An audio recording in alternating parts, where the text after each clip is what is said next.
جیسے ہی میت کے لیے جنازے کی نماز پڑھنے کے لیے کھڑے ہوتے ہیں نا، لوگ کونوں کو تلاش کرتے ہیں، لوگ ادھر ادھر ہو جاتے ہیں۔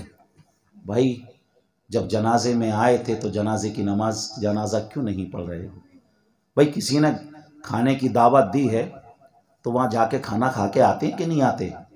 ایسا تو نہیں ہے صرف منہ دکھانے کے لیے ہم وہاں پر پہنچے ہوں تاکہ انہوں نے دعوت دی اور صرف ہم اپنا چہرہ دکھانے کے لیے آ جائیں، کیونکہ نماز جنازہ میں یا میت میں بھی لوگ جو ہے نا چہرہ دکھانے کے لیے جاتے ہیں کہ کسی طریقے سے جس کے گھر میں انتقال ہوا ہے وہ ہمیں دیکھ لے۔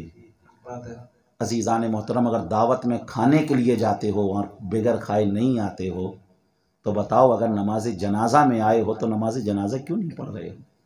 اب دو ہی جواب ہوں گے۔ اگر جواب یہ ہے کہ ہم پاک نہیں ہیں، ہم استنجے سے نہیں ہیں، تو پھر تم کو تو آنا ہی نہیں چاہیے تھا۔ اگر تم استنجے سے نہیں ہو تو پھر کیوں آئے؟ اور اگر جواب یہ ہے کہ صاحب ہمیں جنازے کی نماز پڑھنا نہیں آتی، تو ہم کہیں گے پڑھنا تو تمہیں جمعے کی نماز بھی نہیں آتی ہے، پڑھنا تو تمہیں فجر، ظہر، عصر، مغرب، عشاء کی نماز بھی صحیح سے نہیں آتی ہے، فرائض نماز، واجبات نماز، مستحبات نماز یہ آپ کو نہیں معلوم ہے۔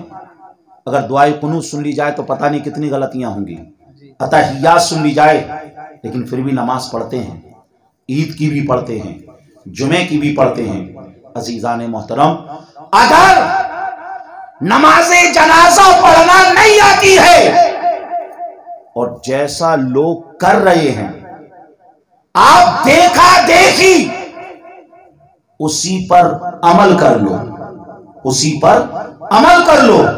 دیکھا دیکھی جیسے ہاتھ اٹھا رہے ہیں ہاتھ اٹھا لو، دیکھا دیکھی جیسے ہاتھ باندھ رہے ہیں ویسے ہاتھ باندھ لو، جیسے سلام پھیر رہے ہیں سلام پھیر لو۔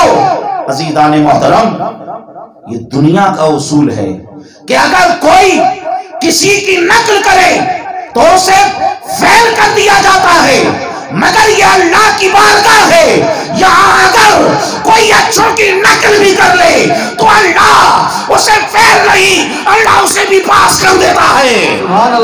جی لگا کے بولے سبحان اللہ۔